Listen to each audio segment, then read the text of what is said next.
Somalia has been excluded from Kenya's new visa-free travel policy, and many people are outraged. While citizens from most African and Caribbean nations can now enter Kenya without a visa, Somalis have been specifically left out. Somalis deny Africanity. They do not want to be identified as African. They want to be Arabs. And the Arabs are pushing them. There's a dilemma here. So you mean to tell me that no African country wants the silly Malians? If Ruto agrees to take the deported Somalis into Kenya, we are going to the streets. We don't even understand why is that when people are being deported, their own country doesn't want to accept them. If your own country doesn't want to accept you, why should another country accept you?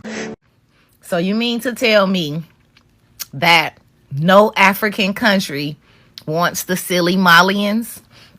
I was just watching, I don't even know what I was watching, but they said if certain African countries allow Somalians to come to their country, they're going to go to the streets because they don't want the Somalians. They don't want the Somalians in their country. Silly Malians. I thought y'all was the best. I thought y'all was smart. I thought y'all had that good hair. I thought y'all had that good nose. They don't want you in other African countries. They said go back to Mogadishu. Go back to silly Malia. Why don't y'all want to go back to silly Malia? So none of the other African countries want Somalians that are getting deported from the United States and other places. Y'all never claim black.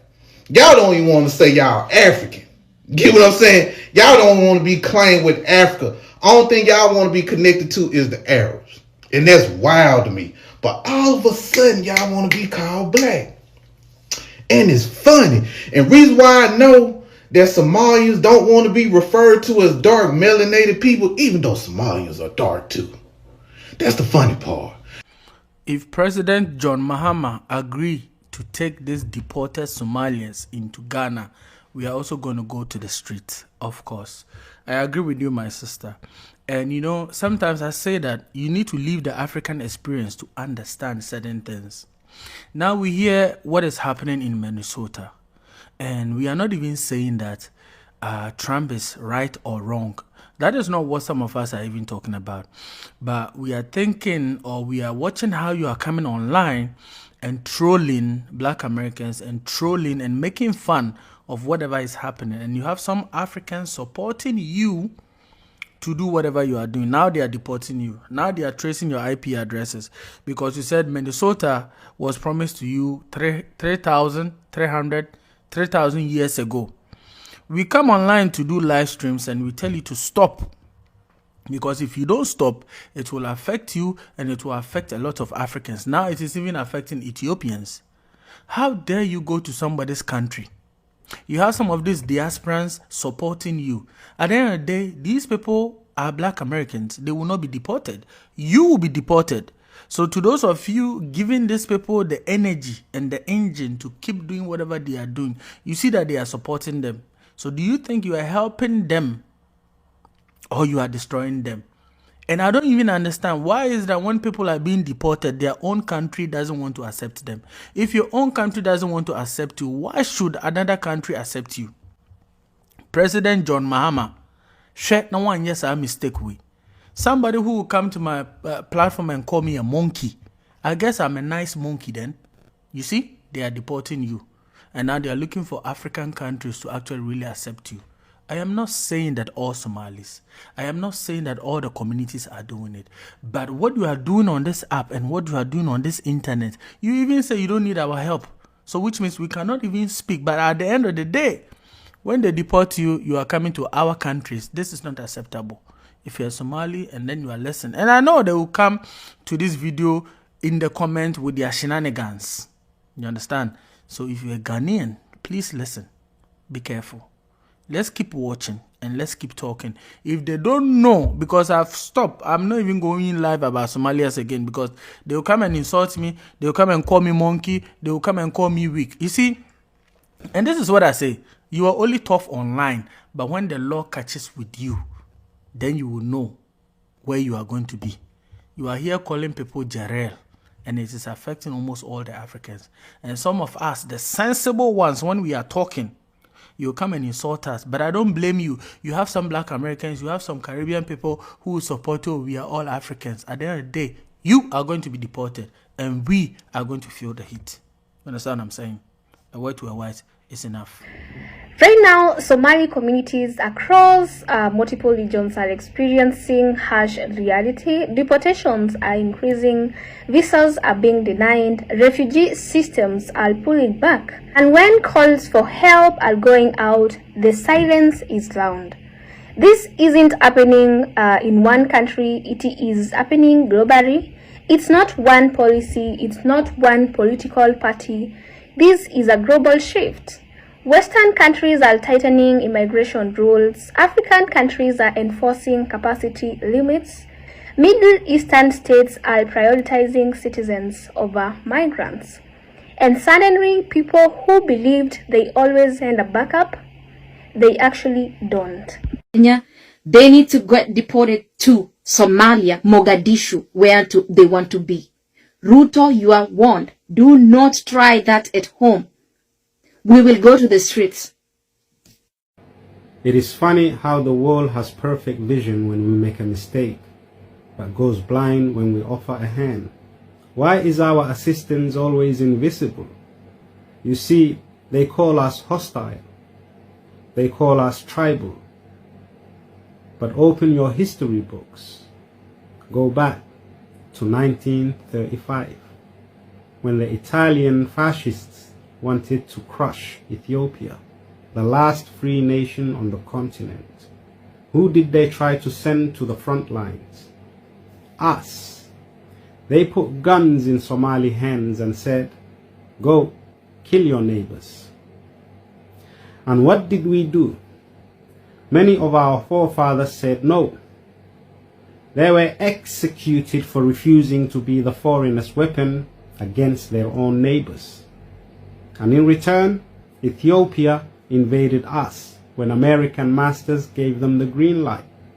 Uganda is often described as one of Africa's main refugee destinations, hosting over 1.6 million refugees from South Sudan, the DRC, Somalia, Ethiopia, name it, providing an open border policy for displaced families. But in December 2025, the government made a sharp turn. Uganda announced that it will no longer be giving refugee status to Ethiopians, Somalians, and Eritreans, simply saying that the money has run out. So what's actually going on? Because this shift didn't come out of nowhere. It grew out of a collapse in international funding, a crisis that the UN has warned about for years. Because Uganda's refugee system has for long been heavily donor dependent. In some service areas and during some years, external funding covered majority of these expenses. For years, there was a belief that something would always catch you. A neighboring country, a visa exemption, a refugee program, an international organization, but that safety net depended on funding, political goodwill, and social cooperation, all three of which are shrinking. Well, deportation itself isn't new. So what's shocking people now is what comes after. People are being returned and realizing borders nearby are closed. Visas that were once free are now denied. Transit countries don't want long-term responsibility. The assumption that someone else will take us is collapsing. So, let's talk honestly about the region. Countries like Kenya, Uganda have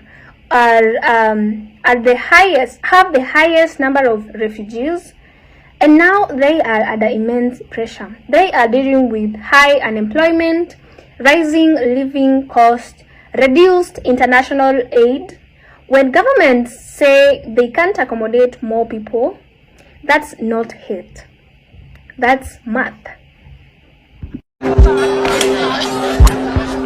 mushkilada weyn waxa weeyaan rafaadka aan soo marnay wadankan u soconay waa Yurub ay ahayd haddana Union joogna sheelka hadda maadaama joogna horta wax caawimaada hadda ma hayno. Someone texts me, a Somali follower of mine, and says that, the reason why some Somalis says they are Arabs because they are just been brainwashed, and which is something true, there is no need for us to even discuss about that. But one of the main reasons why some Somalis also thinks that they are Arabs is because of the educational system in Somalia, not only in Somalia, but even like a different parts of Africa, the way some of us or some of our people think. So now in Somalia also, it has to do with the political aspect as well. Where Somalia is located, they also want to connect with the Arab countries for the free trade and so on and so forth. But if you are a Somali, you think you are an Arab, this is what is just waiting for you anywhere you go. We as black people, this is how we are being treated. So regardless whether you are Somali or not, if you are black, just be proud of you are black. Simple and easy.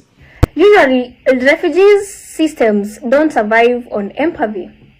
They survive on donor money, and donor money is drying up. Global attention has shifted to new conflicts, domestic pressures are rising in donor countries, and long-term displacement is no longer being funded at previous levels. Host countries are being left alone, and they are responding by hardening their policies. Now, we get to the most uncomfortable part: identity.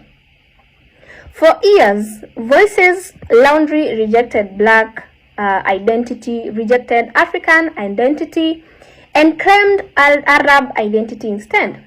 But identity isn't something you declare alone. It is something other people accept or don't.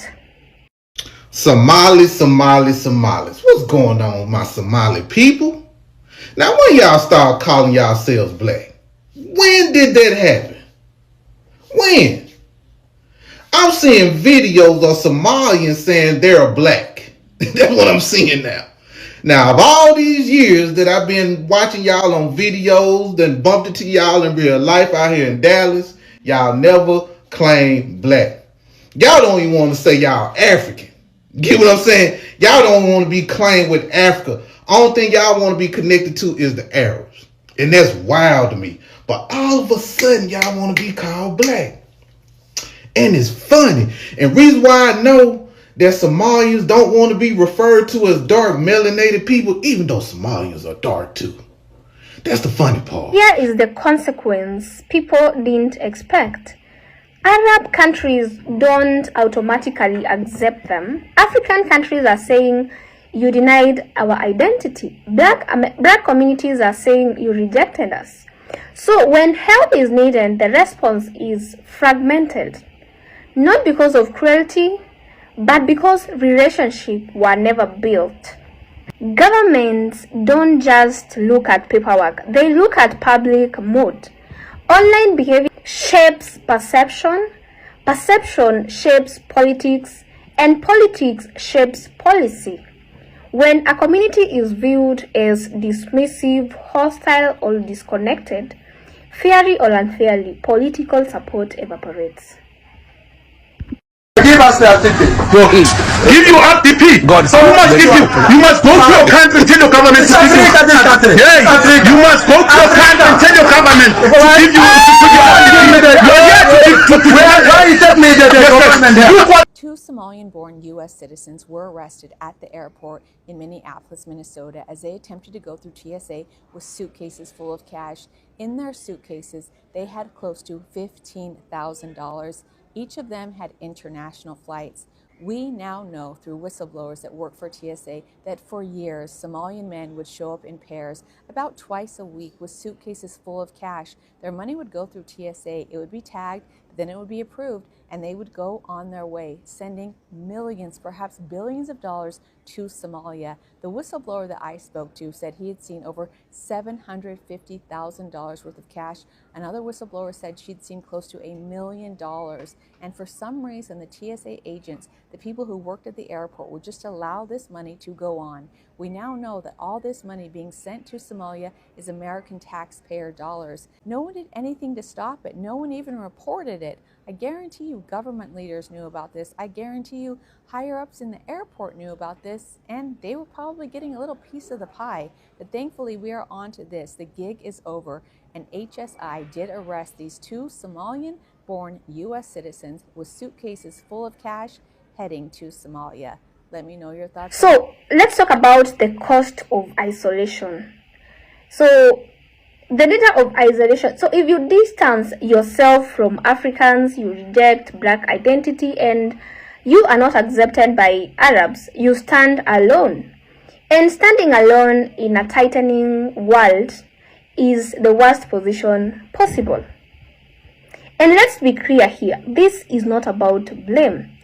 This is not about attacking anyone. It is about understanding how the world actually works, not how social media says it should work. Identity without alliance is fragile. Influence without cooperation is actually empty, just as we can see. So the lesson here is very simple but uncomfortable. The world is becoming more transactional, borders are hardening, aid is shrinking. Communities that adapt, integrate, and build bridges will survive. Communities that rely on outrage, online narratives will keep being shocked by real-world outcomes. So this isn't the end of anything. It is a turning point. The question now is whether lessons are learned or are going to be repeated. Let me know your thoughts below in the comments section, and kindly be respectful about it. Let's have a discussion, disagree to agree. And if you want more breakdowns like this, make sure you become a part of our family by hitting the subscribe button. This is Faith Reacts. Thank you for watching. I'll see you in the next one. Bye for now.